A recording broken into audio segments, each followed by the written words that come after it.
This is Conspirinormal. Yes, welcome to Conspirinormal, everybody. We just did an awesome interview with Jack Brewer about his new book, Wayward Sons, the NICAP, and the IC intelligence community. So we're going to be speaking to him in just a little bit. Of course, we've already recorded it, but we're tagging this at the beginning. So we wanted to come on and talk about, well, I guess what everybody else is talking about, the whole Astro World thing. And the spell of synchro-mystical bullshit. Yeah, there's a lot going on because I'm sure everybody knows what happened in Astro World. I think they said like 8 people died at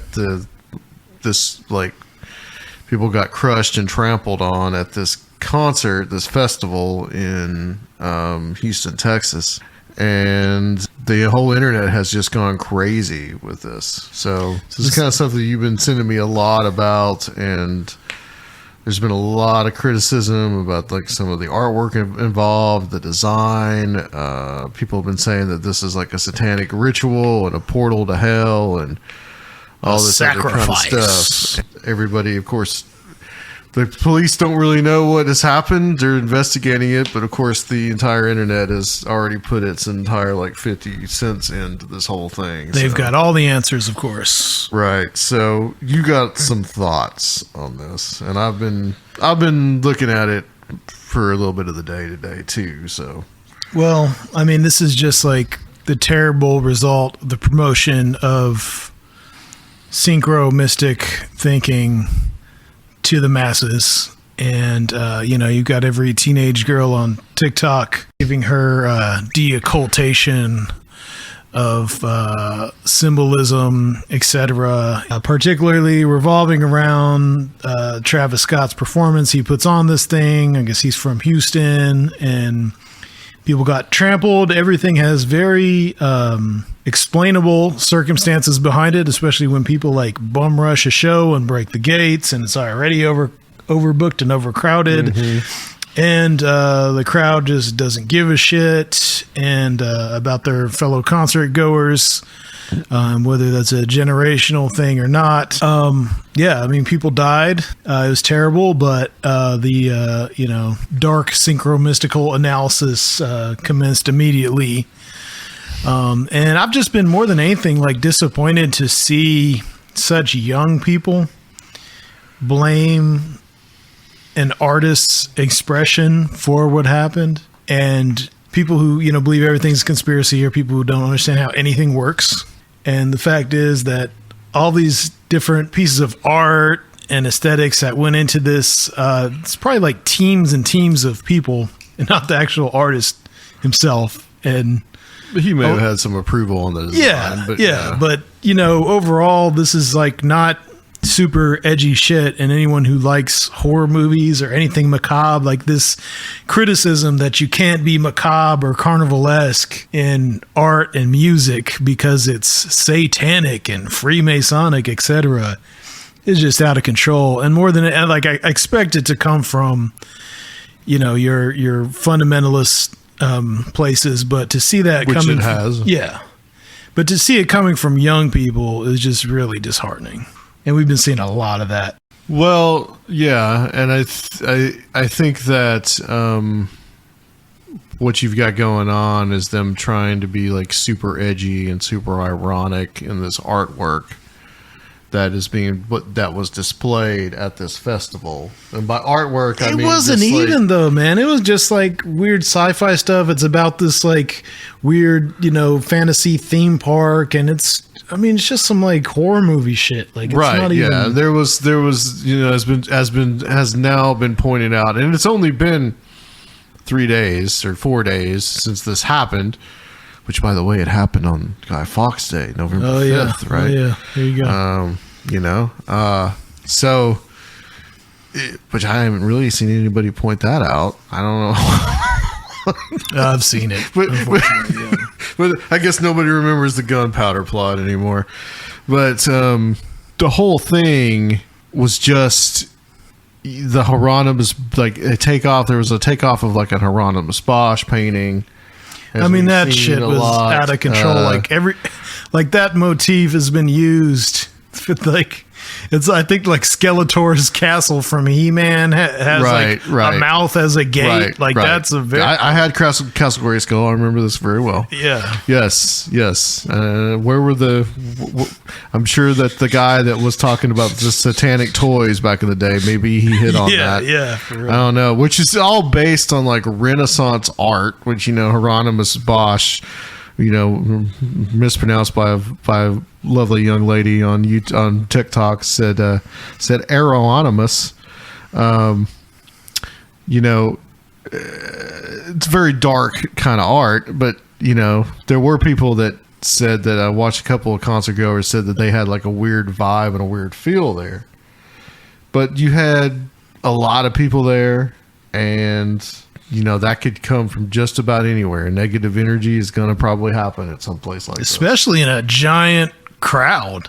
I mean, there is like real. Like it was probably something that was really doomed to fail and was really doomed to tragedy right from the start. This is something that was probably due to poor design, really just incompetence, also not having enough paramedics. They're already saying that there were not enough paramedics, that there were only 2 defibrillators for a crowd of like 50,000 people. Yeah. This is probably going to change a lot of concerts and festivals for the foreseeable future, which is probably the only thing positive that's going to come out of it. Well, and I was thinking, when I was watching these girls talk about this today, like how they had this negative feeling. I mean, that's what people said about Altamont too. Yeah. I mean, and this is kind of like really, it's like it's way worse than Altamont too. And Altamont, I think only one person died. Yeah, Hell's Angel shot that guy. Yeah. So, these things are not unusual. They do happen, but people have really glommed on, like you said, to the artistic part of it, whether that's the posters for the event or for the actual design of the sets and the stages and the artwork that was actually there. Mm-hmm. People really glommed onto this and saying that this was some kind of satanic portal and this was a satanic ritual and this was a sacrifice, because it's the harvest time. Eight people died. There's 8 flames on stage. I mean, it gets really specific. Right. Yeah. It gets really specific. And which of course most people engaging in this do not understand the dark roots of synchromysticism, which is really what this is. And this kind of criticism of the Hollywood elites, quote unquote, and the music industry being devices that alchemically process us for the elites, etc. It has a lot of history, and it basically goes back to Down Nerd and to it's not a stone's throw away from just being anti-Semitic, because of course, who are the evil Kabbalists who run Hollywood? Right. Well, that's the part that's not being said. Yeah, but it's also couched for a lot of just normal run-of-the-mill people as this is like satanic and all this kind of stuff. Yeah, it's like you got these like young woke or liberal kids like parroting shit that would be from a pulpit of some traveling satanic panic speaker in the 80s or 90s. I mean, that's what's like. Exactly. I really can't stand it. Everything's very explainable. Not to say that there's never anything, not to say that like Hollywood and the music industry isn't weird and that doesn't have dark aspects to it and doesn't have negative impacts on society. But viewing this as like this overarching master plan evil theme, is out of control and takes a blame away from,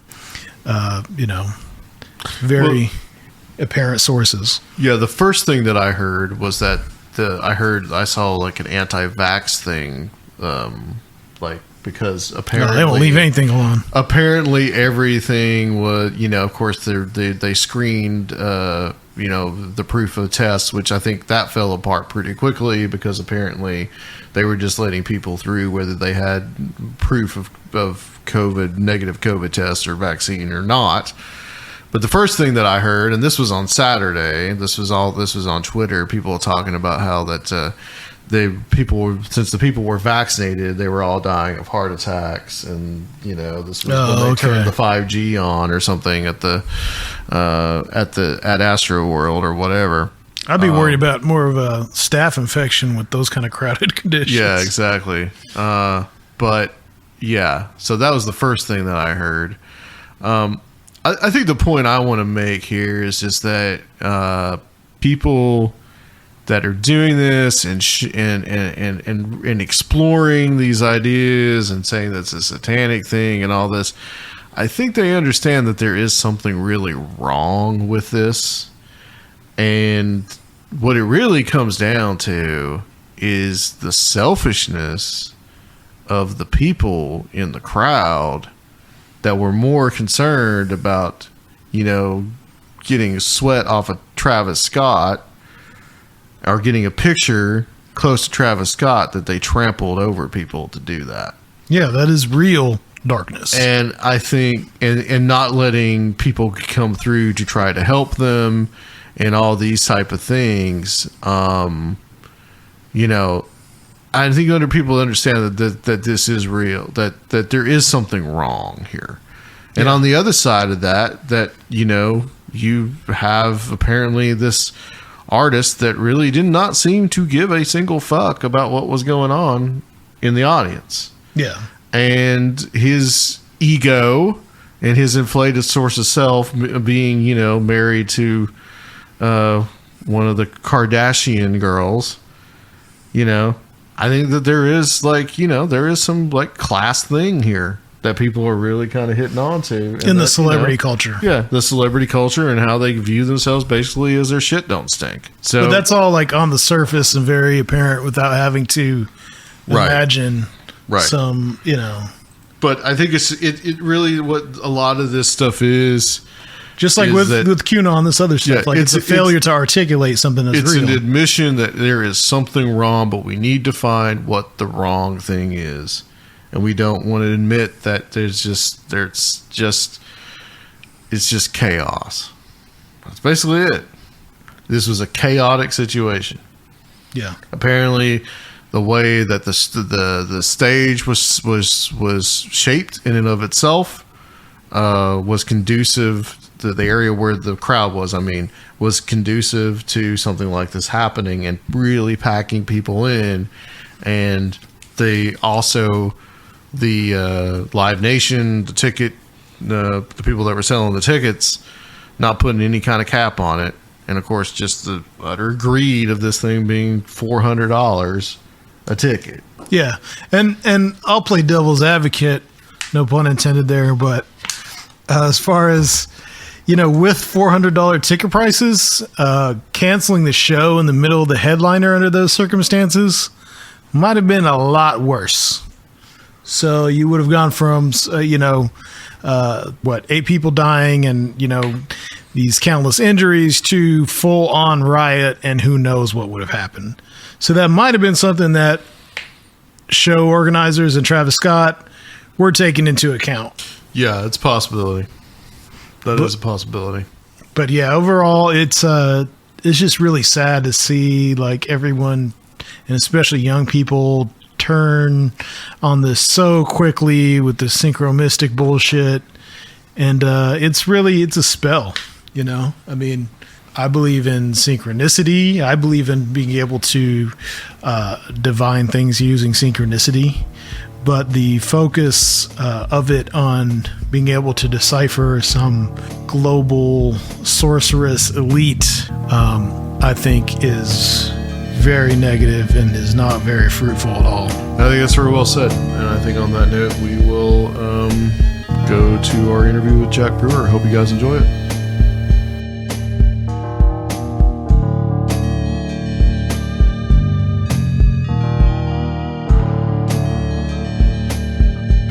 Welcome back, everybody, to Conspirinormal, and we are here with Jack Brewer. Jack has a new book out, and Jack, first of all, welcome back to Conspirinormal. Welcome back to the show. Thank you. I appreciate you having me.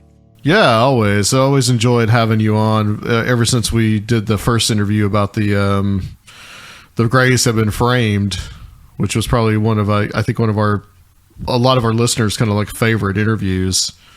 That's was great. several years ago. But this book is called Wayward Sons, and it's about NICAP. I guess we'll start off just kind of talk about what NICAP was and what got you interested in studying this. Oddly enough, Adam, the current UFO climate and the subculture actually got me interested in it. I had heard a lot about CIA infiltration of NICAP, which, by the way, was a mid-20th century UFO organization. It's the National Investigations Committee on Aerial Phenomena. So that's a mouthful that they just call NICAP. And it was a UFO organization that rose to being arguably the most popular ever. It was formally incorporated in 1956 and grew to some 14,000 members over the next 10 years or so. I got interested in it because, as you and some of your listeners would know, I have an interest in where the intelligence community overlaps with the UFO community.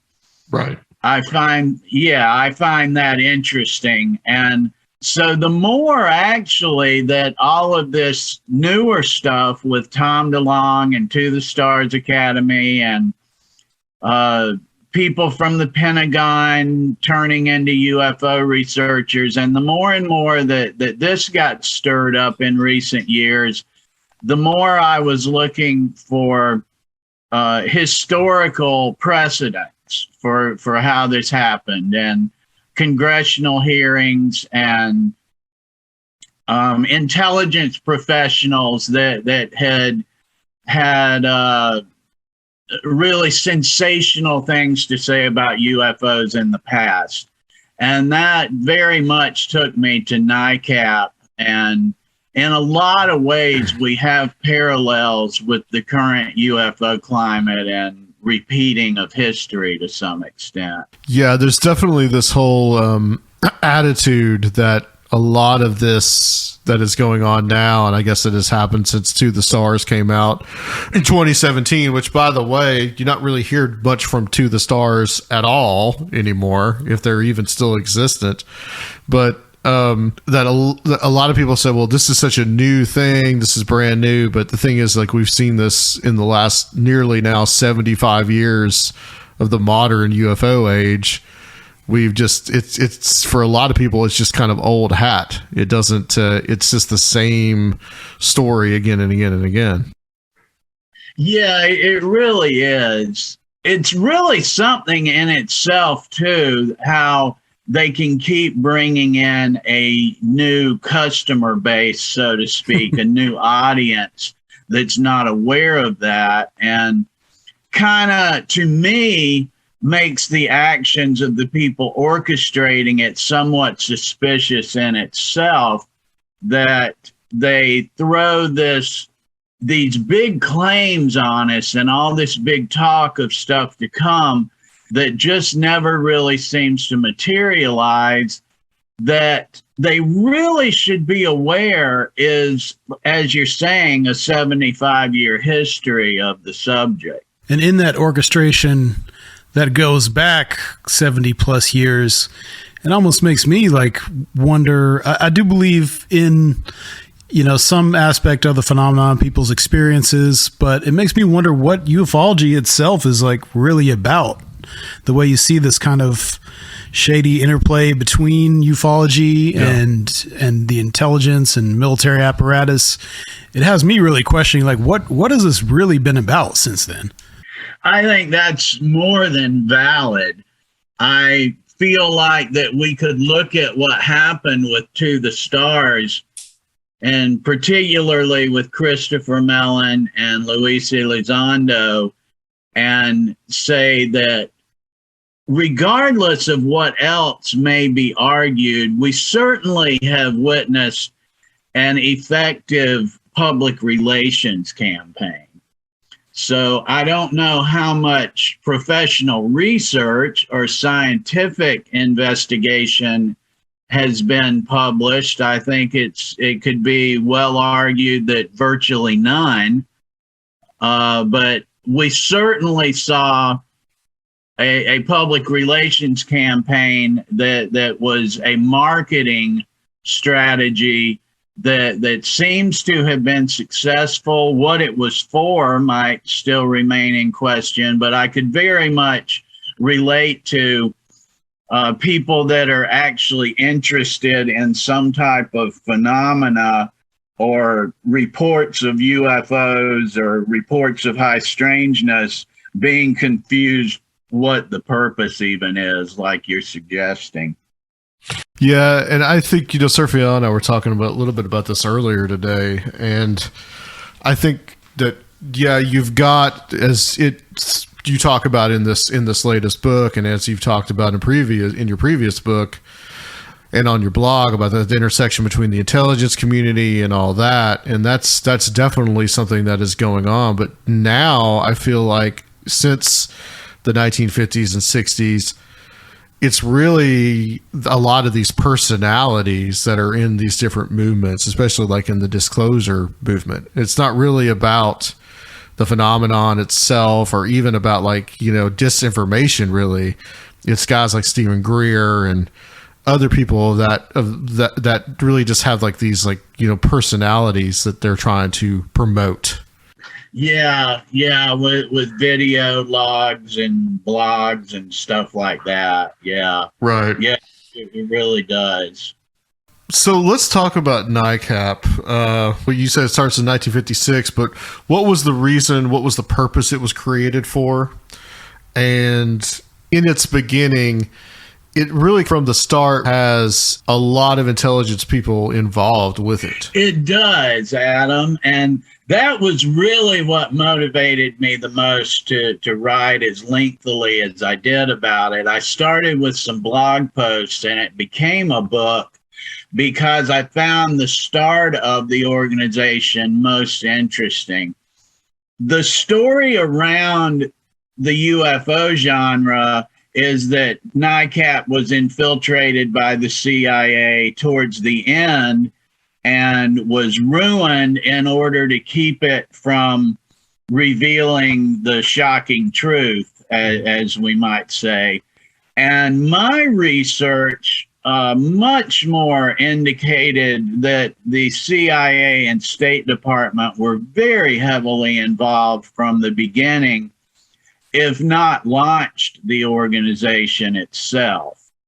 So there were a couple of different narratives about how it happened. And the popular one that goes around is that there was Clara John, a lady in the Washington, D.C. area.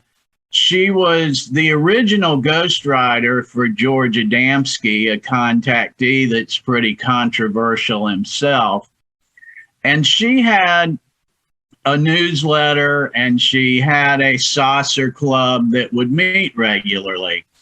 Some people got interested in her saucer club, like Townsend Brown and an author that became famous as well, Morris Jessup, who was a UFO investigator. This led to a small group of people having some meetings about possibly formally incorporating a UFO investigation group making it a nonprofit corporation, seeking donations, getting themselves paid salaries and things like that. And that group involved Townsend Brown and Morris Jessup, Donald Kehoe, who went on to become the face of NICAP, and a few others. That happened in 1956, and the organization was formally incorporated in 1956. And then in 1957, Kehoe became director and went on to have a reign of about 13 years of rattling swords with the CIA and the Air Force. An alternative story that I found through archives, college archives and letters, FOIA documents, newspaper clippings, a number of sources that I make readily available to readers of the book, is that the CIA had a relationship, Director Hillenkoetter did, with an organization called it was an economic organization. Let me look here and I'll get you that name. Economic Cooperation Administration in the late 1940s. It was a government agency that was set up, at least outwardly, to provide international aid to various countries and organizations that were eligible, in need. And the Economic Cooperation Administration had under contract an organization called the it was headed by Mary Von King, and it was called Council Services. Now, I told you that because what matters is the ECA was actually, as revealed through FOIA documents, collecting intelligence at top secret levels for the CIA. So what becomes really interesting about the Council Services and Mary Von King's group being under contract with them is that during this same point in time now, the early 1950s, they had a relationship and a professional relationship with T. Townsend Brown, who was later a NICAP founder. Then in 1956, when Townsend Brown actually incorporated NICAP, he used Mary Von King and this extension of the CIA, Council Services, to actually incorporate NICAP. And then they brought in some consultants that are heavily implicated in the CIA who worked as NICAP organizers. So we have a very interesting start there that really strikes me that that's so left out of the narrative about what we tend to hear about NICAP when we hear it discussed these days.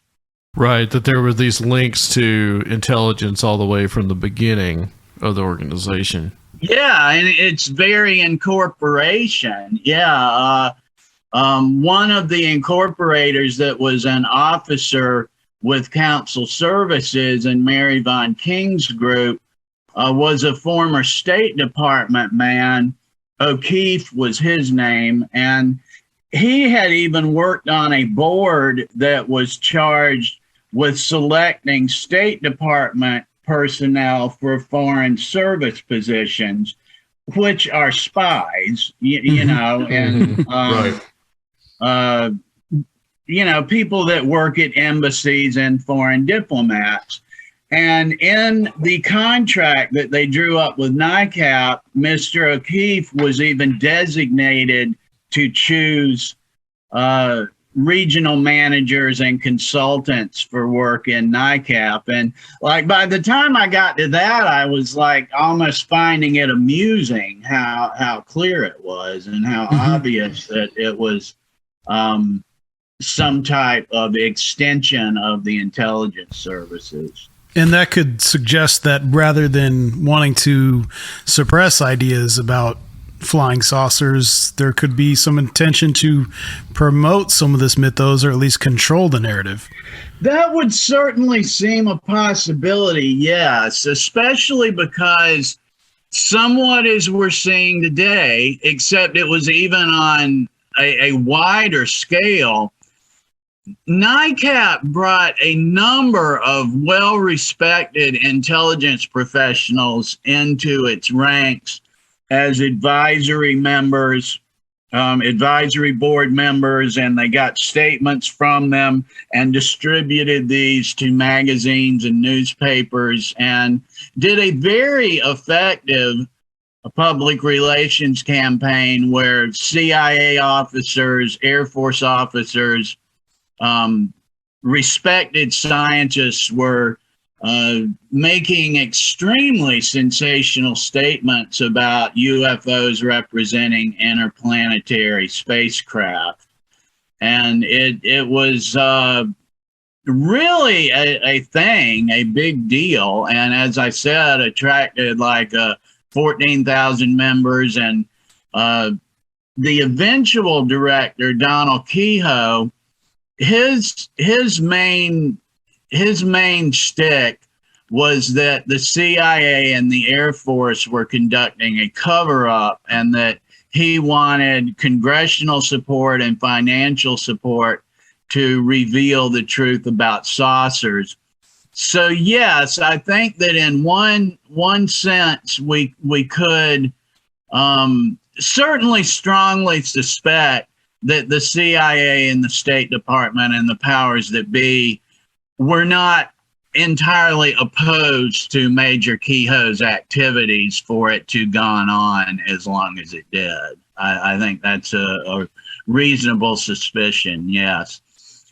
I also suspect that it really didn't have as much to do with UFOs as the UFO community might sometimes prefer to think, in that if we look at that time in history, the mid-1950s, the CIA was really out of control and authoritative, doing a lot of nefarious activity, and used a lot of nonprofit organizations to coordinate funding to its black projects, like MK Ultra. Some of the people on the fringe of this story, and I go into it in detail, are heavily implicated in MK Ultra. And I don't know that that really signifies a connection to mind control as much as it just kind of seems like the CIA wanted to cover all of its bases and may have had some ideas about raising funds and laundering funds through a UFO organization if it conducted a large-scale PR campaign to get it a lot of members and could put a lot of money through it, was one of my suspicions. However, NICAP was one of its staples was that it was always financially in the doghouse. It was always needing more money. So I think that they started with a plan, and I think that it may have gone to plan F or G or H by the time we're to like 1965, 1968. I think that a lot of different things were going on. And I think that may be more indicative of just a Wild West CIA that was fast and loose with a lot of stuff.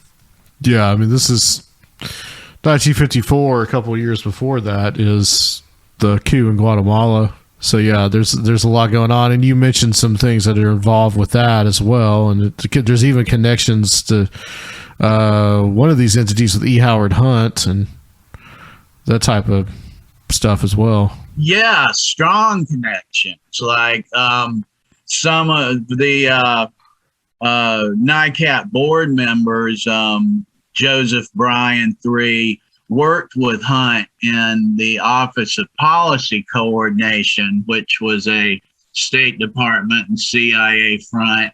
And it was credited with pulling off many of its former personnel, including its director, Frank Wisner, were credited with pulling off the coup successfully in Guatemala.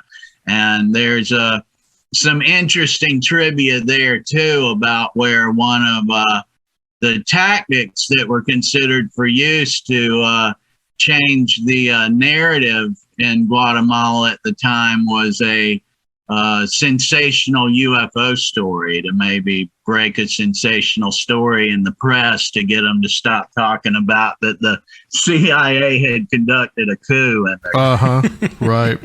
Right. Which is just amazing to me. Like, like that's the kind of thing I'm really interested in, is trying to track that kind of stuff down. Before we kind of move on to some of that, I want to talk about Nicolas de Rochefort and the connections to the China lobby. I thought this was interesting because there's like a whole chapter about this guy. Oh yeah, absolutely.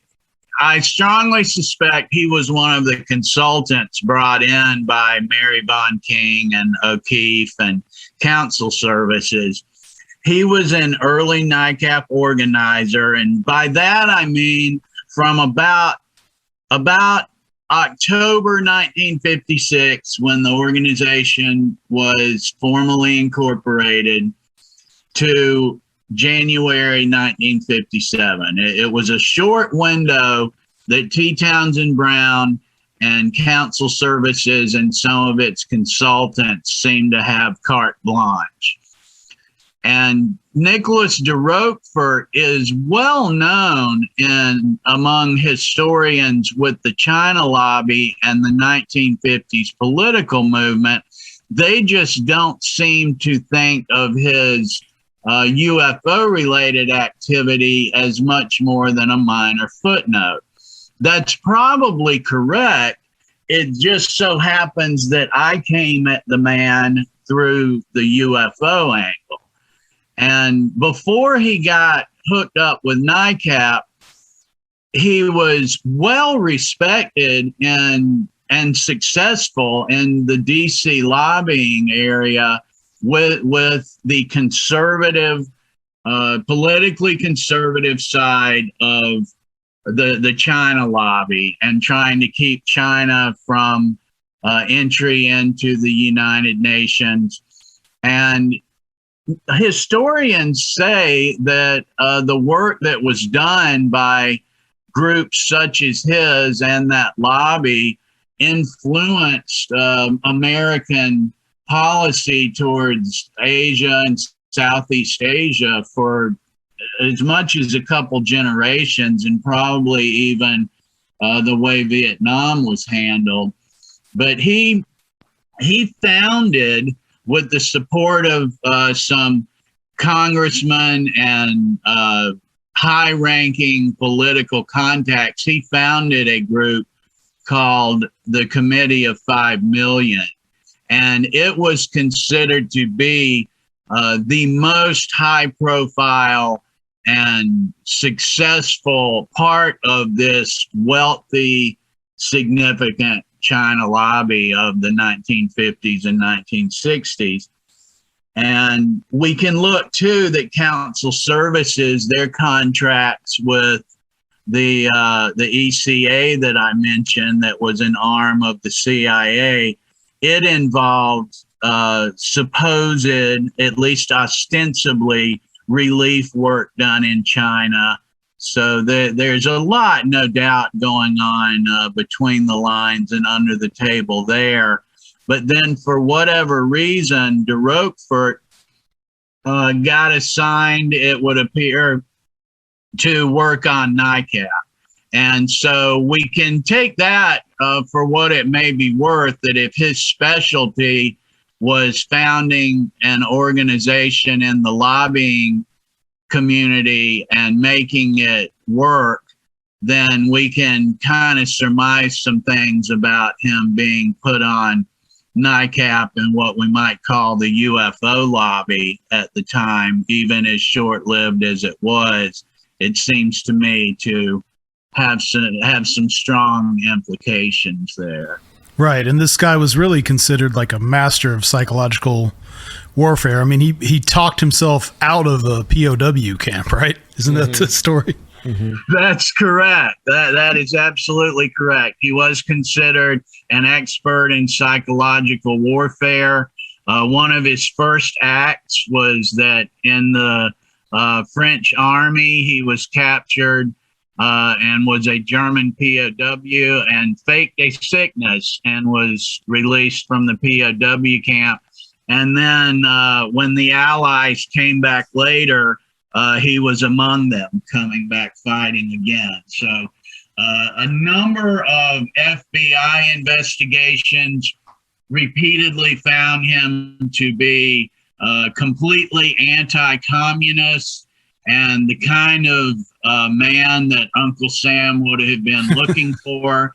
And that's something I found interesting about this as well. While the UFO people tend to look at the spooks and the guys that seem to have hidden agendas as villains and black hats, it's really interesting to see that Roquefort was known all the way to the Joint Chiefs of Staff, and that some of the FBI investigative material even reflects that brass in the Joint Chiefs were tapped by the FBI to know what was going on with Roquefort.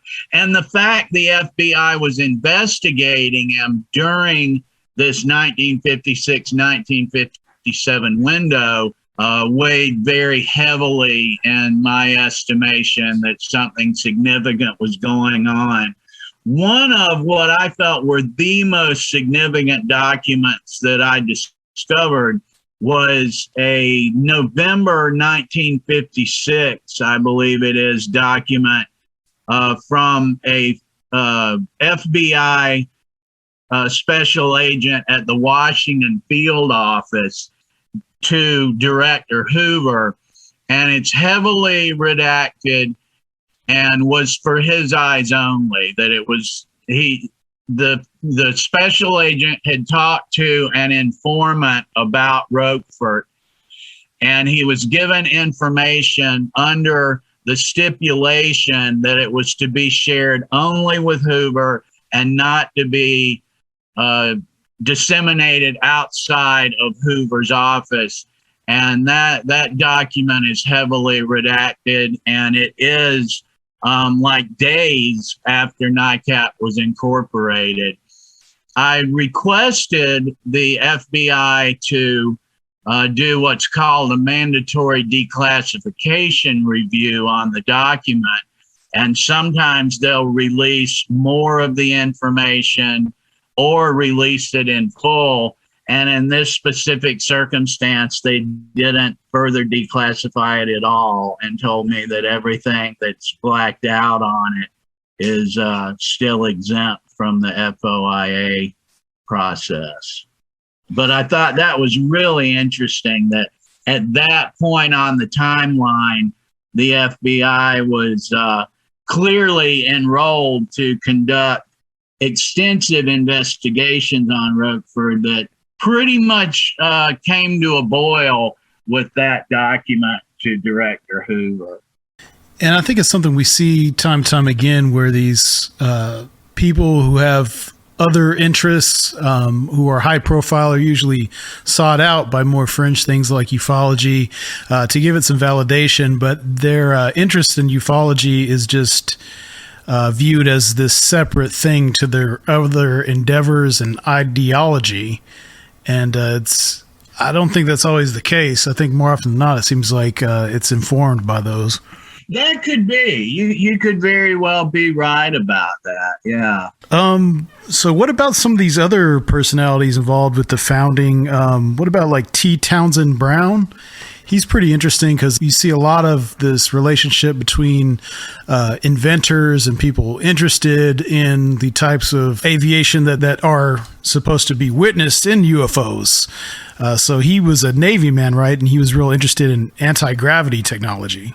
Yes, and if there's somebody that kind of brought the undercover cops to the party, it was T. Townsend Brown, so to speak, in that he was interested in anti-gravity technology and did some experiments with saucer-like things, and it's widely accepted that would have really been his initial interest in Clara John's saucer group and forming NICAP, was that he may have not been as interested in a UFO mystery as much as somehow harnessing this technology and profiting from it, or at least proving some of his long-standing theories that were largely argued and rejected were correct.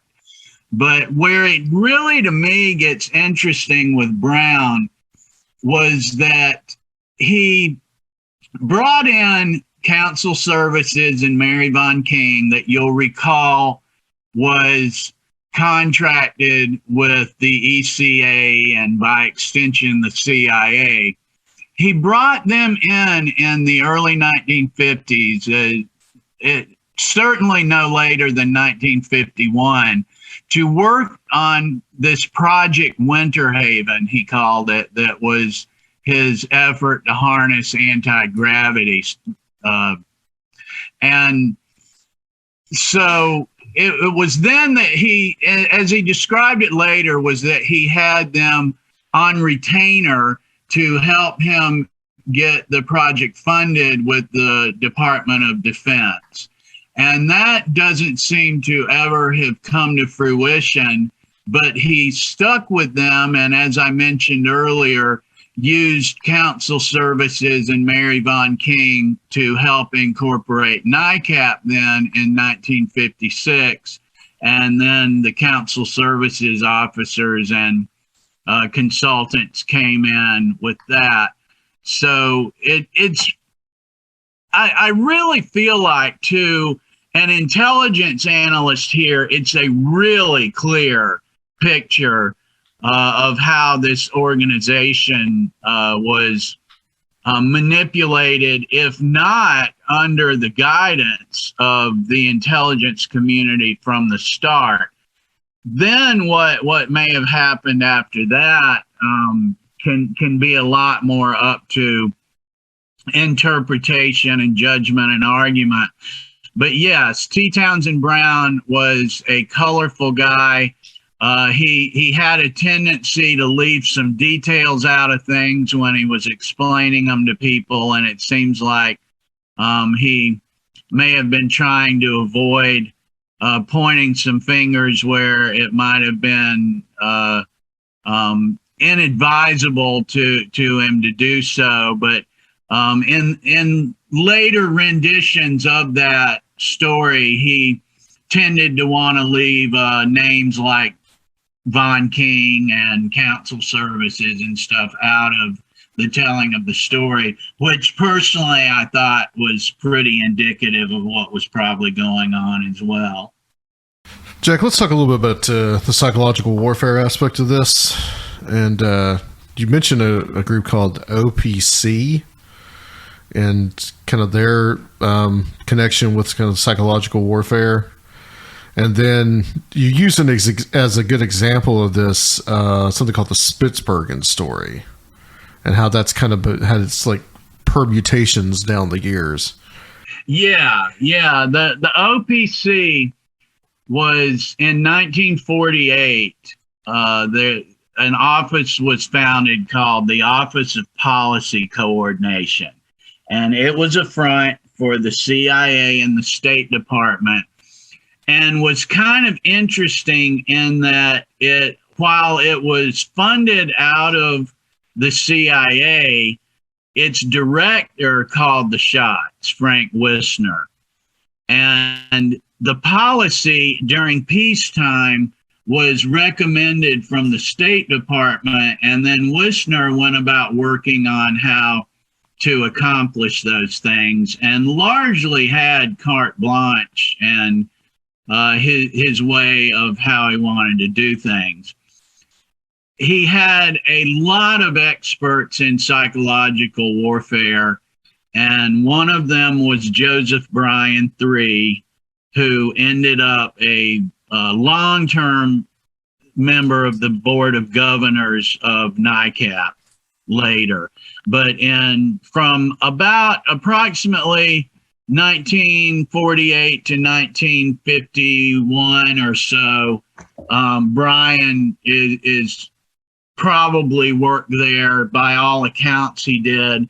And that's when Bryan put together a staff largely of guys he went to Princeton with, and E. Howard Hunt and a couple other people that were experts in psychological warfare. And they distributed books. They wrote books, sometimes as ghostwriters, sometimes in their own names as military experts.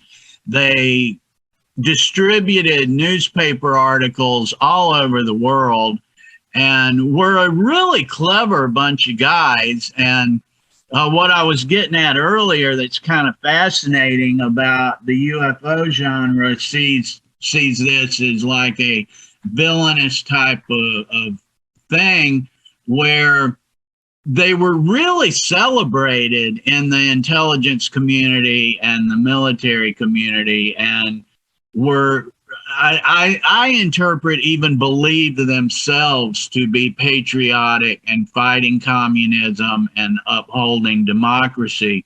And some of them were extremely wealthy, which I think is interesting as well, that I think they were searching for purpose. I think they wanted to be involved in things that they thought would be interesting. And as I say, some of them were quite clever too. There was one of them who in college pulled this stunt, a gag he did, where he had there was a snowfall blizzard in New Jersey, and he had this waste paper basket that was the shape of a rhino foot. And he took this rhino foot and made prints all over the campus in the snow. And then he took them down to the frozen lake where they ended, and he busted a big hole in the ice. Yeah, so that it looked like it just fell in the ice. And then he wrote an anonymous letter a couple days later admitting it was a hoax, because it was the lake that they used for drinking water at the school. And he I guess felt kind of remorseful that a lot of people had just stopped drinking water then. Because they thought there was a dead rhino in it. A dead something, some big animal, yeah. And so it was a very clever group, and this did not escape the CIA's attention. And so not only were wealthy people from what would have been considered good, reputable families, good for having less concern that they might be compromised or bought for money.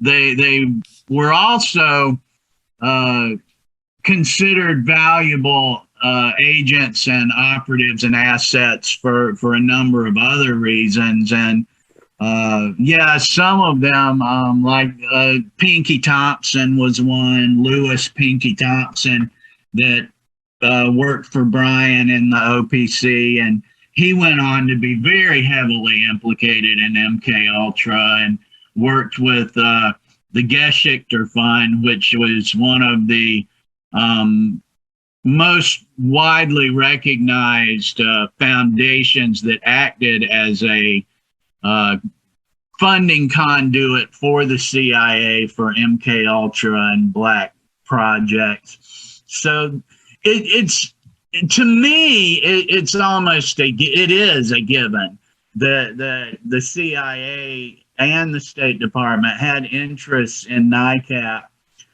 Where we might get into debate is how far they went with it and what the purposes were.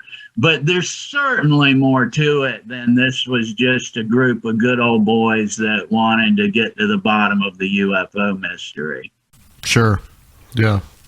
And that kind of, and also the Spitzbergen story that we. Yes. Thank you for bringing it back up. That was a story that I think it originated about 1952. And one of those things that depends on who you ask. It was either a hoax or of great importance that there was supposedly a flying saucer that crashed on the Scandinavian island of Spitzbergen. And this story went on for literally decades. I remember as late as the 80s and 90s, I was still finding stuff on old listservs and things like that where ufologists were arguing about it and trying to track it down. So in 1968, a State Department employee in Moscow sent a cable to the United States State Department informing it that a Soviet scientist had written an article on the Spitzbergen case. And the article was very skeptical and was concerned about if Soviets came to believe in all of these UFO stories, that it could be a bad thing for the people and the public at large. And it had a paragraph in the article about the Spitzbergen case. And Nick Redfern found the document that's now archived on the NSA site.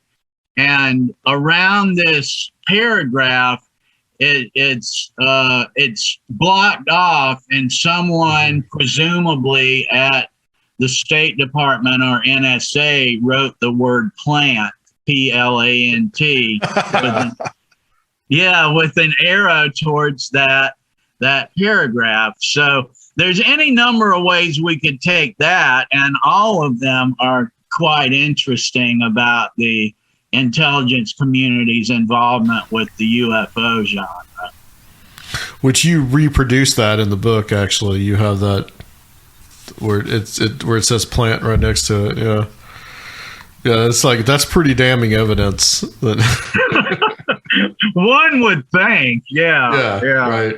So I want to talk about Kehoe and his role in this, and the kind of like his 13-year reign that he had over NICAP, and how he was really, you mentioned this just briefly, but how he was really trying to get the information from the CIA and the FBI, and his thoughts on why they were not giving him the information. And yeah, in Kehoe's defense, he didn't have 75 years to look back at like officers and intelligence professionals today do, that they ignore largely.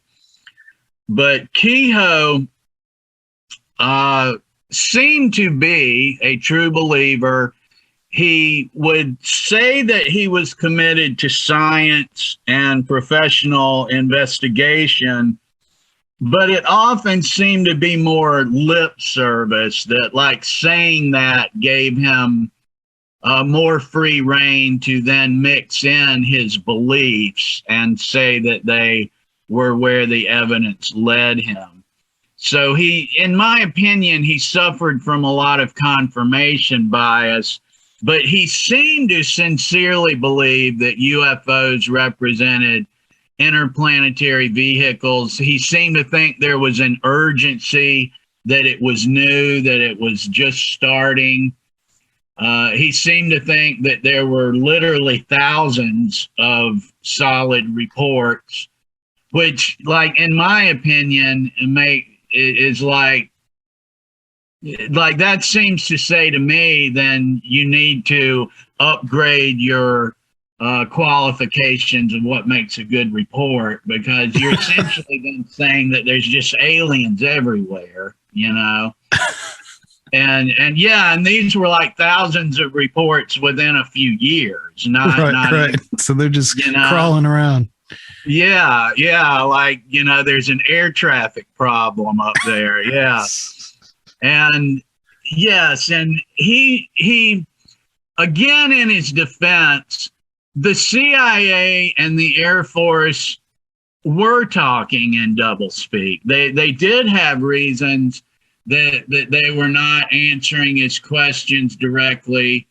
There are and were documents and circumstances classified that arguably didn't have anything to do with quote UFO unquote kinds of stuff that would still be reasonable to classify, and we can talk about some of those if you want. But yeah, he came to, and it really started a long-term trend in ufology, to try to argue the existence of the UFOs by showing that he was being blocked from getting the information, and like claiming that the fact they won't answer my questions means my theories are right.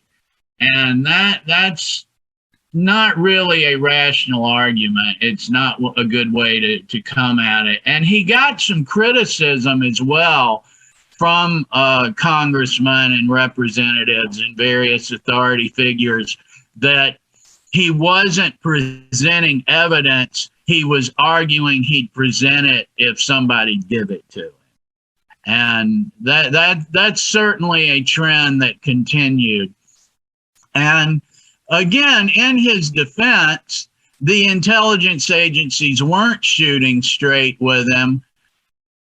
We could also argue, though, that that kind of gets to be kind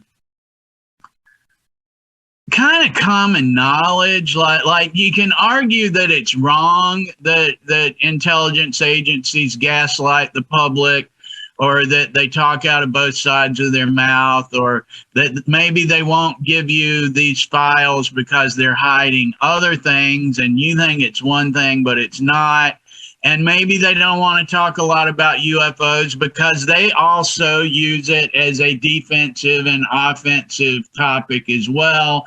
And we could argue all day and night about the ethics of that.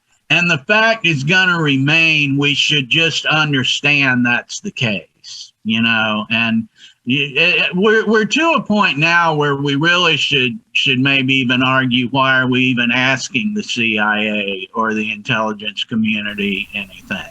Right. And the latest thing too now is that, well, they hold all the cards and they've got all the information, so now we have to kiss their ass. That's the that's the latest kind of, right. It's almost like weirdly switched. Well, you mentioned there some of the cases that he was bothering them about. What were some of those that he was trying to get them to admit to? Yeah, it almost gets comical at times. I'm sure it wasn't to the poor major, but like there was a case where a television reporter in Cleveland had some UFO pictures, and the CIA asked him if they could take a look at them, and he told them they could, and they looked at them for a while, then brought them back.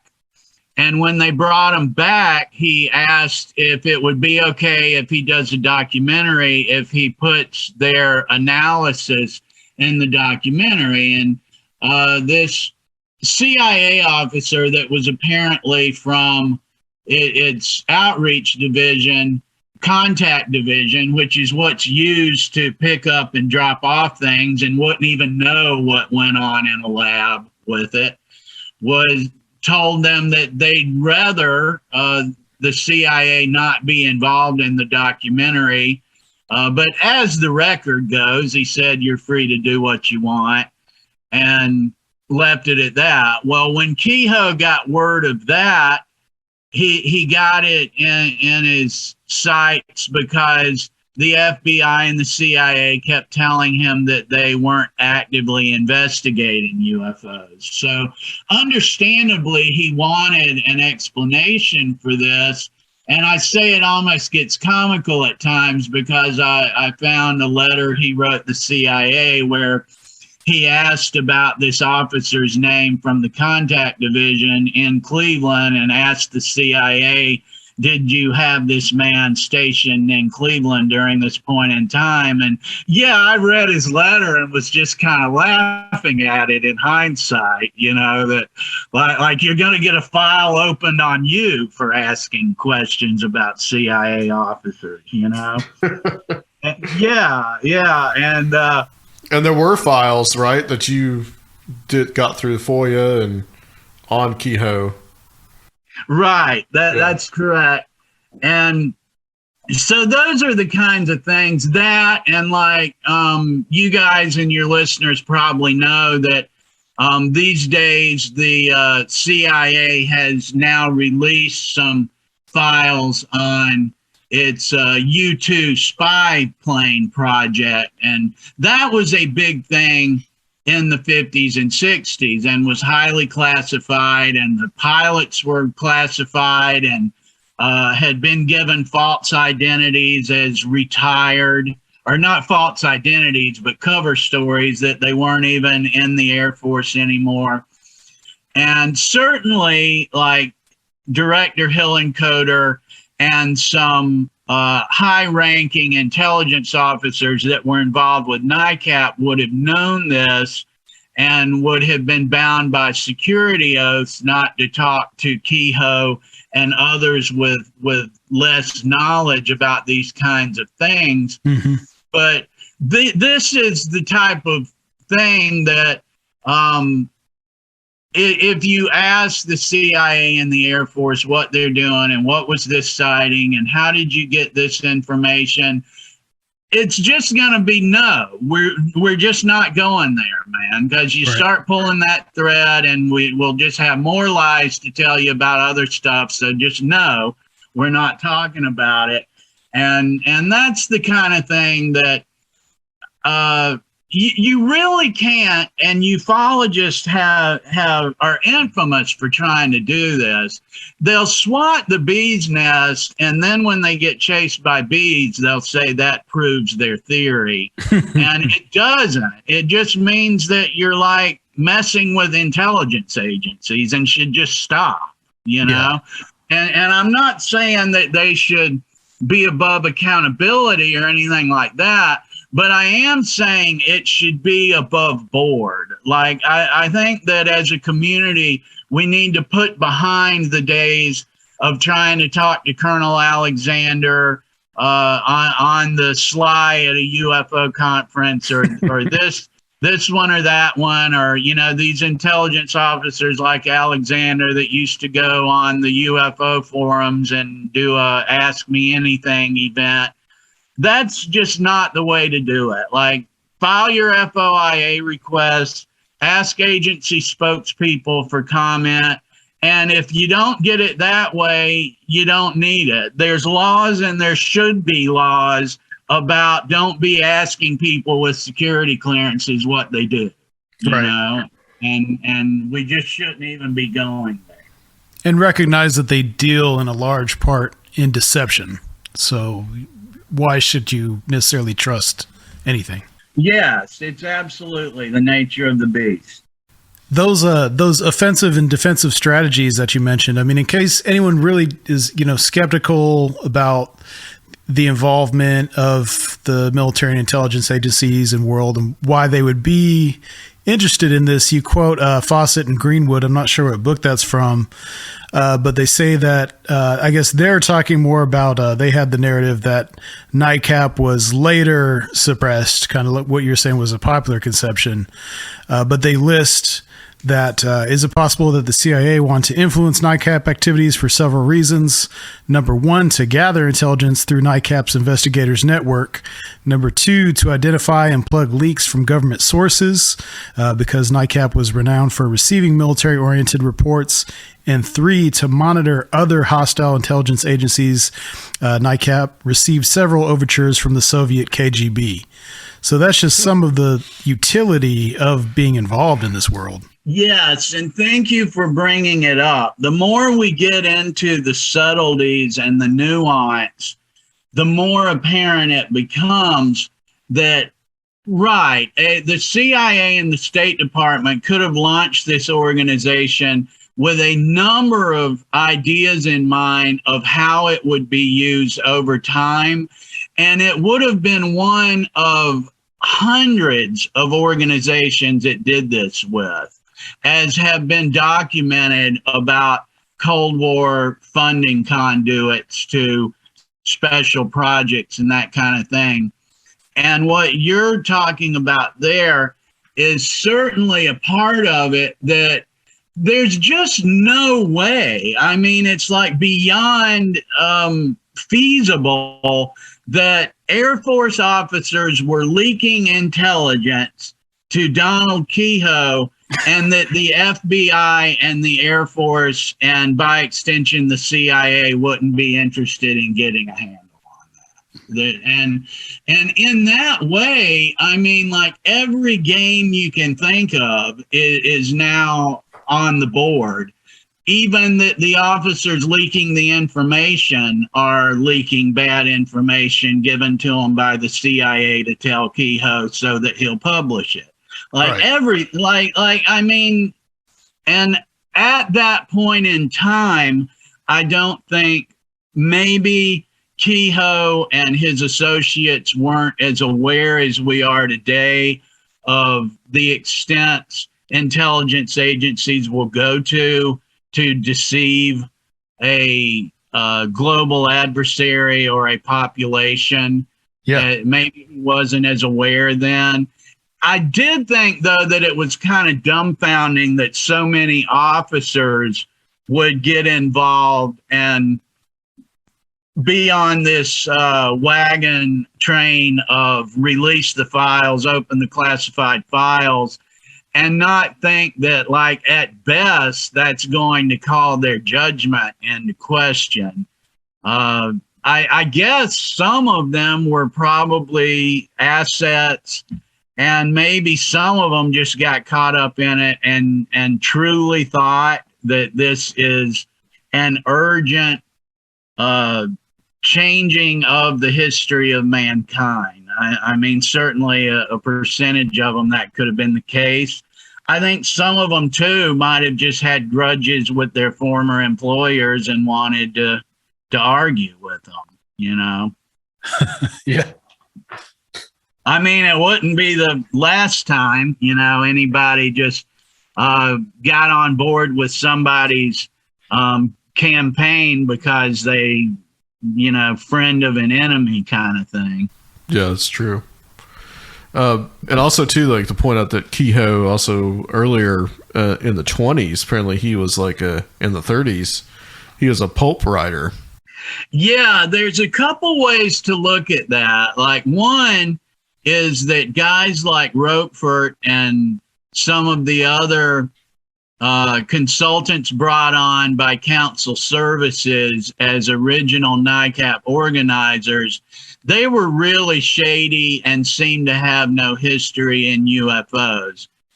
Then we have Kehoe that does have a history in writing fiction, paranormal fiction, fringe fiction, as well as a history of writing what was supposed to be nonfiction, but the FBI had identified as irresponsible and damaging. And like in one case in an FOIA document of a FBI memo, they noted that Kehoe had written long before NICAP that the merchant marines had been taken over by, I think, Soviets or Nazis, or I think Nazis it was, and that, we were in danger of being taken over from within. And the FBI was supposedly had knowledge of this. I think he put in his article as well. And the FBI resented it as completely untrue. It said in their memo and, incorrect and that kind of thing. And kind of another interesting aspect of that was that I thought kind of plays right into the part about all of these officers seemingly just recreationally moonlighting as ufologists and screaming at the Air Force and CIA, was that this FBI, these inner memos, there was a clerk in the New Orleans field office that wanted to join NICAP and asked up the chain of command. And it did go all the way to Hoover's office. And while Director Hoover outwardly kept a stance of impartiality, he put the word back down the chain of command that he didn't want anything to do with the Bureau being involved with NICAP in any way. And I thought that was somewhat telling, possibly, of that it's really unlikely that these CIA officers and intelligence professionals would be working with NICAP, quote, just for fun, unquote. It almost insulting to intelligence in a certain way. Yeah, I could definitely see that. So what was the kind of the main operations of NICAP, and how did that trajectory kind of change throughout its lifespan? What they were really good at was boots on the ground investigation. And in a lot of ways, it was quite functional as compared to future and current UFO organizations. They were a committee out of Washington, D.C., and then had numerous subcommittees that worked on special projects and membership drives and publishing material and things like that. Then they had chapters in different cities all around the country and eventually the world that recruited investigators and built relationships with local police departments, local military bases, and were making themselves available to conduct investigations and were willing to be available to work on sticky stuff that maybe the police department didn't want, maybe the airport didn't want, and then would even coordinate release of the information as responsible to newspapers and journalists and tried to form relationships there as well. So it was a really interesting network that in itself would have attracted the attention of the intelligence community for what are their intentions and how are they doing this and why are they doing it, if it weren't orchestrated by the intelligence community, which, is at question. But there were certainly a lot of people involved in NICAP who were by no means CIA assets and were very much committed to investigating UFOs and writing about them responsibly, and did some good work, or seemingly good work, in coordinating this network of investigators. And then it kind of started going off the rails as Kehoe got more and more obsessed with the cover-up, towards the late 1960s, they had so many officers and congressmen involved in influential places that they actually achieved congressional hearings on UFOs. And in a way, you know, depending on how you want to look at it, like an ironic Greek tragedy of sorts, they kind of shot themselves in the foot with making it so political. And that's because what the congressional hearings led to was a scientific study on UFOs conducted at the University of Colorado. Right. And yes, and when that report came out, it put the kibosh. Their findings at the University of Colorado were very unflattering to NICAP and Kehoe. And then NICAP got involved in challenging that report. And that pretty much was the beginning of the end in 1969. So to answer your question more succinctly, they were really good at boots on the ground investigation and compiling reports and networking and creating relationships. Perhaps they got frustrated with, as we now know, all that does is just get you piles and piles and piles of stuff people said. And so maybe Kehoe probably sincerely believed that the answers could be pried from the intelligence agencies with enough help from intelligence oversight committees in Congress. But that didn't prove the case then, and it's really doubtful as to whether it's going to today. So what you mentioned there, the Condon report, which, I mean, that's a big part of, I guess, UFO history, I guess, is that because that's kind of the turning point where the Air Force basically washed its hands of Project Blue Book was closed, and they said that was the final report on UFOs, and that was kind of a big turning, like you said, a big turning point for NICAP. And I guess Kehoe was gone pretty much right after that. Within a year, yes, he was. He and Gordon Lohr, his assistant director, were relieved of their services. The Condon report came out in, I believe, early 1969, and December of 1969, Kehoe and Mr. Lohr were relieved of their positions, and more people implicated in the CIA were brought in and ran a shell of an organization the next 10 years or so that by the time it formally shut down was just basically someone answering the phone out of their home by the end of the 1970s. Yeah.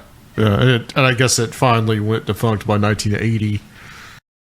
Yeah, I think 1982 was the formality, but in the NICAPers' mind, pretty much 1970 was when it went. But yeah, in 1982, it was taken into the Center for UFO Studies run by Hynek. Was who got the files. And, yeah. Well, I think that brings us to, I think the main question here is how the experience of NICAP and what happened earlier reflects on what's going on right now in the UFO universe. Yeah, I'd like to hear you guys' thoughts on that too.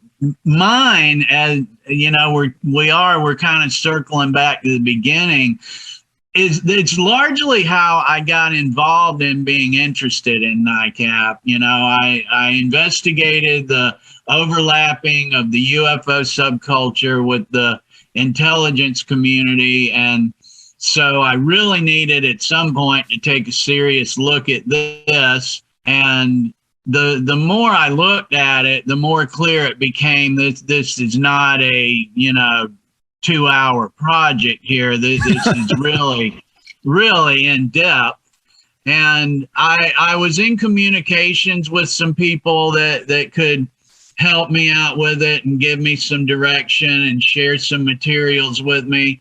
And one of the big reasons that I kept coming back to it is current day events. I kept feeling like, wow, this has all happened before. The Congress people that get on board because it might be advantageous. They think their constituency wants to see them wave this flag, or their constituency wants to see them stomp on it. They're, like, that's just what a politician does. Like right. We were saying with, we can argue the ethics of an intelligence community, but it's just what Senator Rubio does, is ask his consultants, which way should I go with this? And, what's the trend looking like here? And it's, just kind of maddening that if you ask most people about UFOs that are into UFOs, virtually anything the government says or Congress does or that comes out of the White House or any branch of government, they'd say is a sham and a waste of time, and they don't even pay attention to it. And one of them says something about UFOs and they treat it like you can just cite it as gospel, Right. And I don't know why they think that UFOs would be any different than, a seatbelt law or, getting a park built or anything else, that it's just a matter of what looks most advantageous to the politician's career. Yeah. But there's certainly a lot of parallels between the 1960s UFO community and today.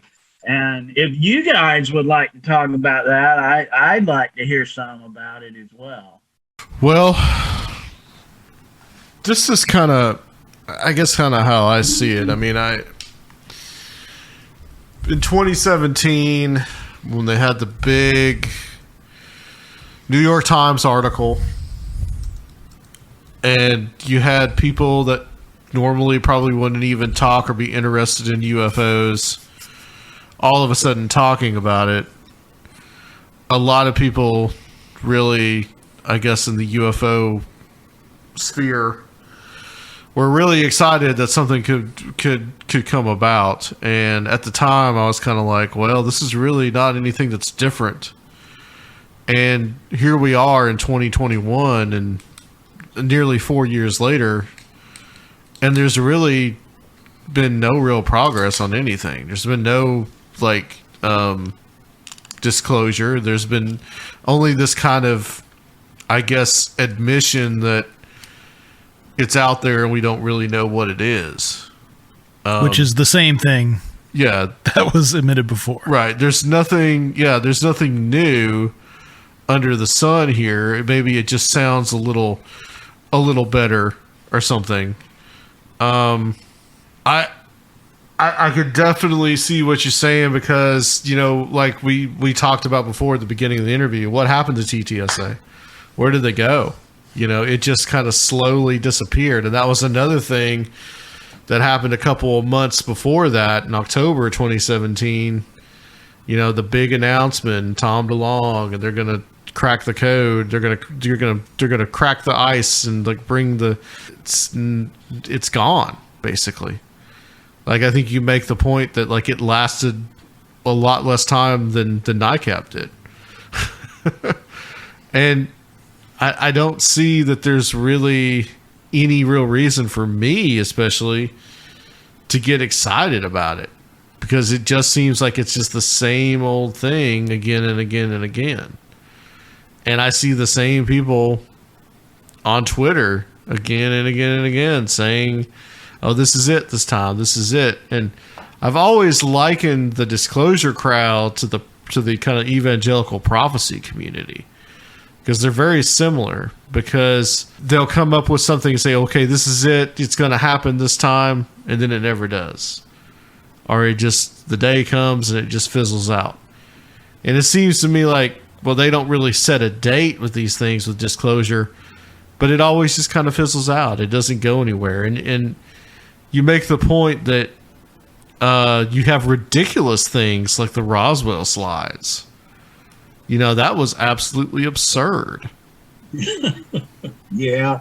But it's really, I think, Jack, it's just about a belief. It's just more like a belief system. And it really acts more like that than it acts like it's any kind of like real kind of like scientific inquiry. Mm-hmm. There's people that want it to be that way. Which is why I lean on the side of this being some kind of spiritual thing, or it being something that is beyond our real understanding, that I don't think there's ever going to be any physical evidence that you can really point to. And that's another thing, too. That's not mutually exclusive. Like the skepticism of a lot of the history of ufology doesn't necessarily mean that you don't think that there is ultimately some kind of phenomenon. Yeah, absolutely. And the other thing too is like there's always these meta materials and these new things like, oh, we've got them. But we never see them. Like, where are they? Because they disappear. Yeah, I guess. Into the ether.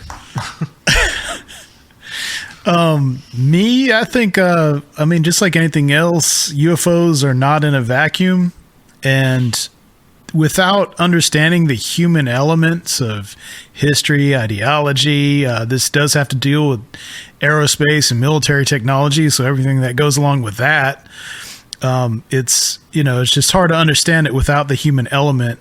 But rather than just being disillusioned, when you do incorporate the human element, it opens up like a whole nother dimension. And that's something that you really show in your research. And it's fascinating to see, all the elements of the games people play in these type of worlds, and even hoaxes and things like that.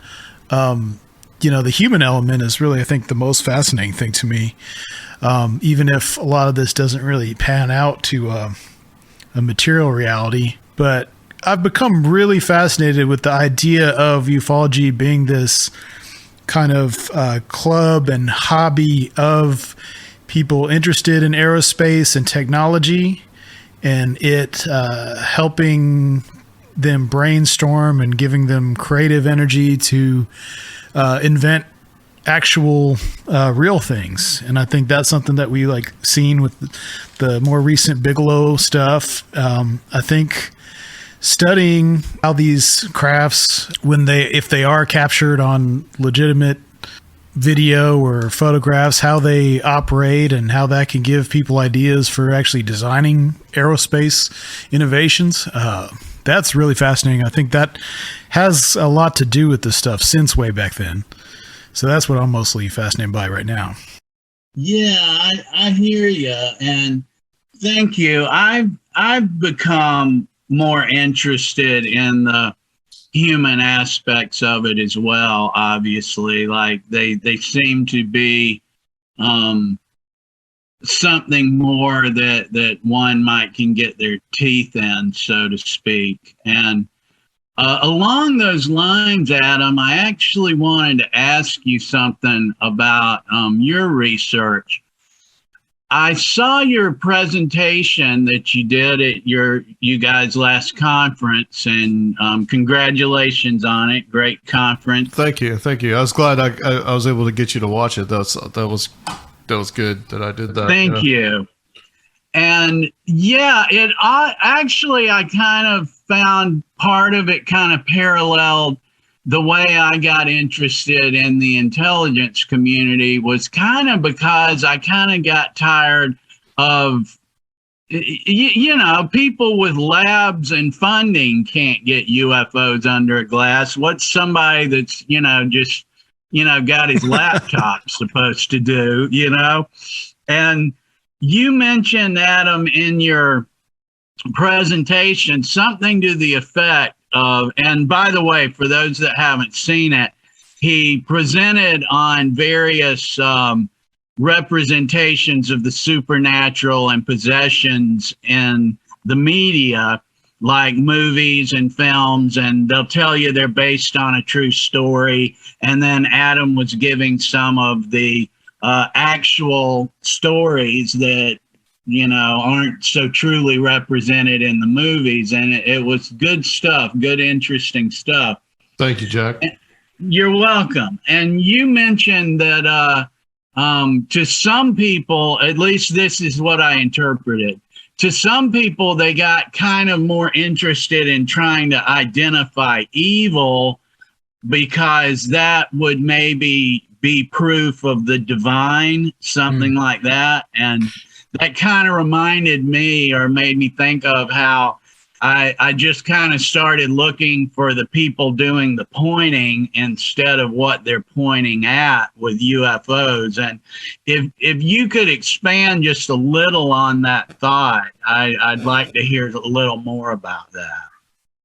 Well, that's something that I've run into a lot, is the whole idea that, and I mean, it's something that I kind of more used to believe as well, because you see that, I guess, in kind of more,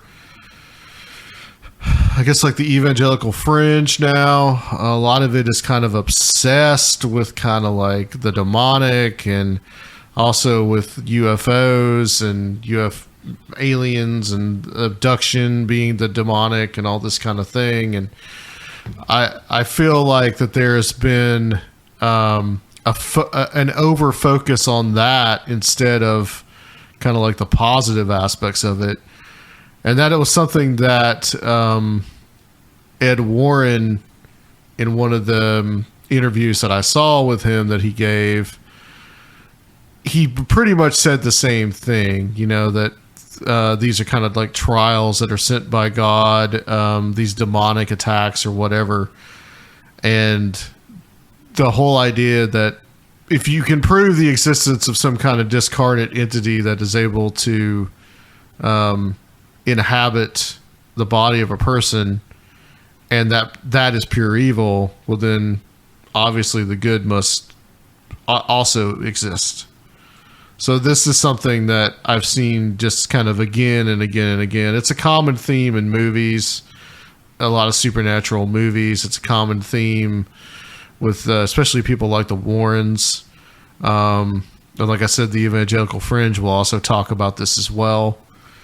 I think it's just a roundabout way of trying to prove their beliefs. Is really what it is.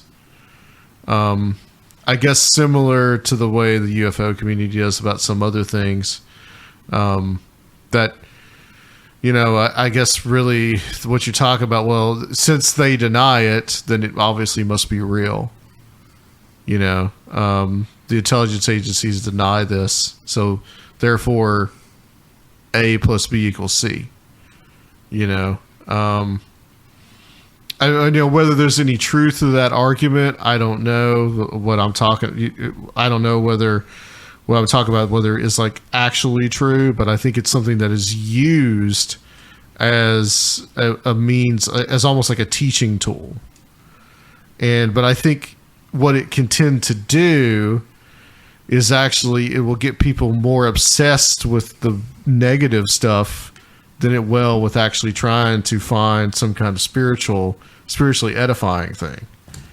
And I think we're seeing that right now being manifested in something like QAnon, which is overly obsessed with pedophiles and satanic cults and these type of things. And yeah, thank you. That is really interesting. The subjectivity.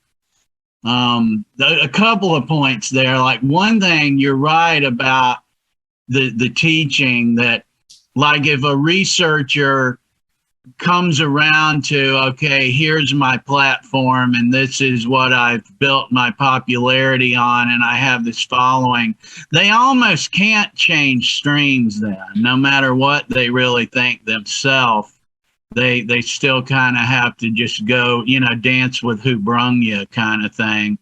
Right. And yeah, and then it's also interesting the subjectivity that as it relates to UFOs, it works with both the ET aspect and the spooks, that people in the subculture, if they're into the high strangeness aspect of it, it's like the more they're into it, the more they perceive it happens, and the stranger things seem to be.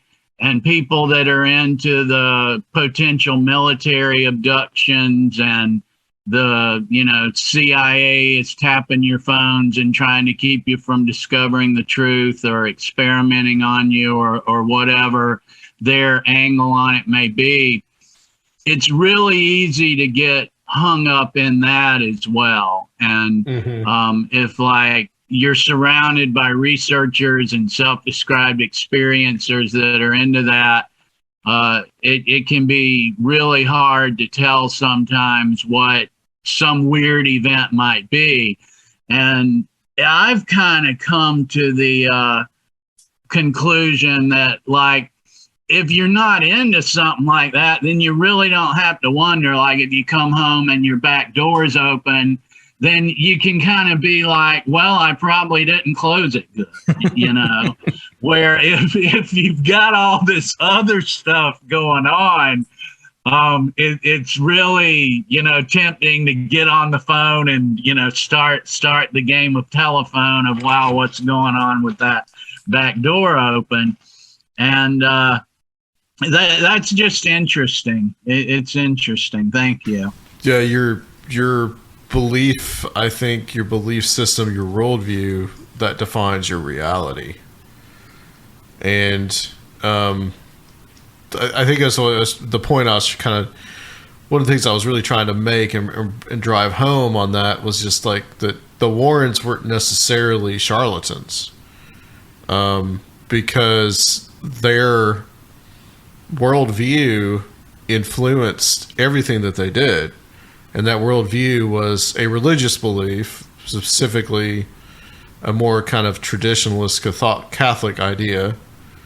And that, so they would do anything, they would make things up in order to pursue that idea. And like Serfiel calls it, like the noble lie, basically.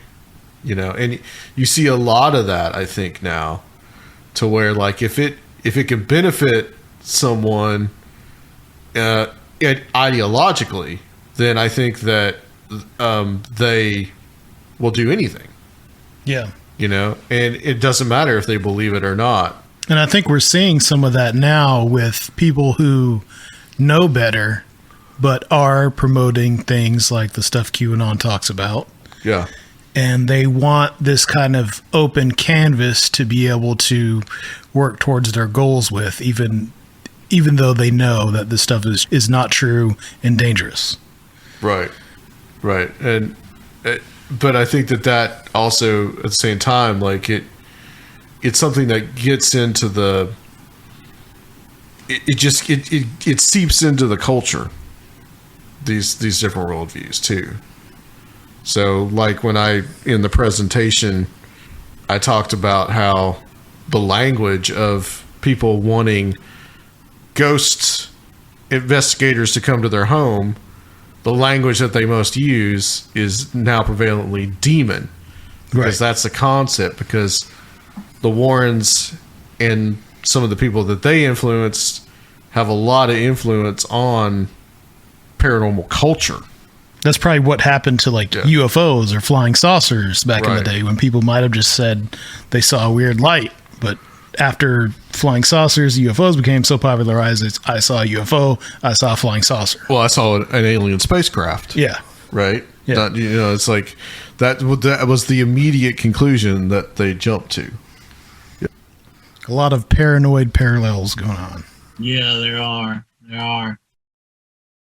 And that's, like I was saying, that I became so convinced that if I was going to interact with intelligence agencies, then just do it through the FOIA and with the spokespeople. And like, it's just on the record. Like, don't be playing gotcha with people with security clearances. Yeah, they'll get you probably in the end. Right. Yeah, Right. yeah. What do you think that like somebody's just walking around with proof in their briefcase that if you ask them the right way, they have to, present it, which is like your QAnon things of, if you ask the question the right way and cite maritime law, they have to give you $10 million. Well, I'm going to tell you, Jack, we did that interview with you probably about 2017, I think, maybe even 2016, that first one. And I mean, you called some of this because back at the time, you talked about the guy that tried to kill his family or something, and he was convinced that the UFO, that the space people were coming for him or something like that. Yeah. And now we see this same kind of thing going on with some of these QAnon people, where like the guy that was in California that killed his children because he felt that his wife had reptilian DNA and all this type of thing. I mean, when you wrote that book, I mean, it's just like you called that type of thing, that these kind of weird beliefs were going to start influencing people to do some really bad stuff. It just seems like too easy to tap into for bad actors not to, in a lot of ways, I'm really grateful for the internet and the what it's provided me with research opportunities and opportunities to interact with people I'd have just never met, or certainly not been able to interact with to the extent I have.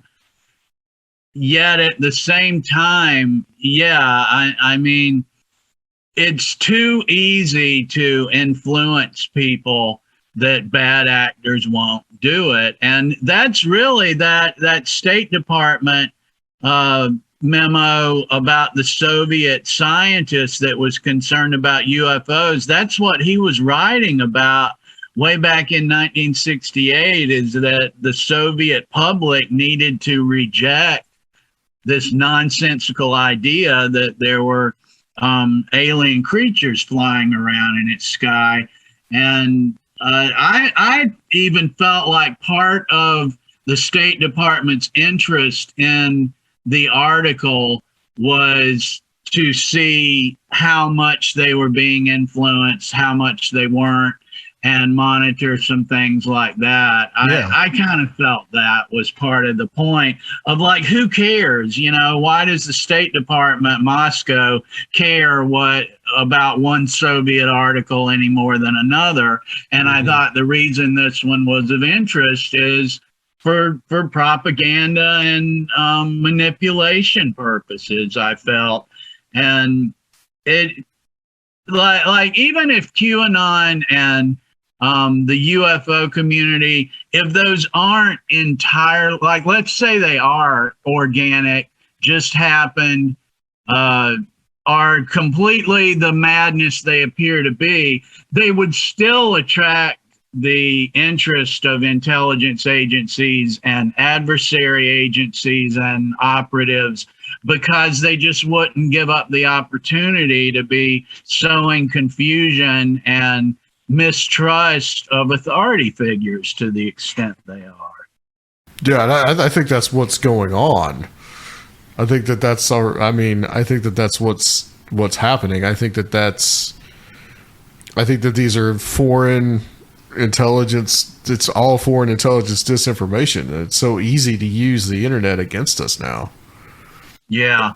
And within the UFO stuff, I mean, is when you have distrust of the government based upon them holding back the UFO reality, that's about other things too. It's about it's wrapped up in ideas that they're holding back the free energy that is what is the propulsion system of these UFOs, and that's part of Stephen Greer's stuff. Yeah, so this evil global elite is holding us back from the technology that could bring utopia to the world, but they don't want it, and it just goes on from there. Yeah. Well, Jack, I really appreciate you coming on. We're going to continue this over on the Patreon side, but please tell people where they can get the book. Sure. The book is Wayward Sons, NICAP, and the IC, and it is available on Amazon. My blog is the UFO Trail. It's just a Google blog, so ufotrail.blogspot.com, and you can pretty much access the book and all my stuff from there, my Twitter account, which is at the UFO Trail and stuff like that. So hope to see you guys around. Excellent. All right. Definitely check out Jack's books, especially Grace Have Been Framed. That's an incredible book. And, highly recommended. You can go back and listen to that one. That's somewhere in the archives. I think that's like in the hundreds. That's how long it's been. This is like episode 389. So. It doesn't seem like it. No, it really doesn't. It really doesn't. It doesn't seem that long ago we were hanging out in Roswell together either. It does not. No, it doesn't. All right, Jack, stay on the line for us. Will you just go ahead and give the usual spiel? Yeah, guys, if you want to hear the continuing discussion with Jack, you can go over to patreon.com/Conspirinormal for $5 a month. You can get an extra Patreon episode every week for $10 a month. That gets you entry into the Strange Realities monthly hangout, where we have presentations of some of our favorite guests and personalities associated with the show. Yeah, we'll be upgrading that soon. Yes, very soon. You guys can look forward to that. And at the $20 level, you get to join the ancient circle of Strange Realities, learn all the secrets of the universe, as well as getting a special exclusive t-shirt. You can check that out at patreon.com/Conspirinormal. We've got a lot of exclusive t-shirts right now. Yeah, we've got a lot. Please join. Yeah, join. All right, guys, that's it. Next time, Timothy Renner is going to be joining us. We're going to be talking about a new project that he's got going on. And we'll see you next week on Conspirinormal.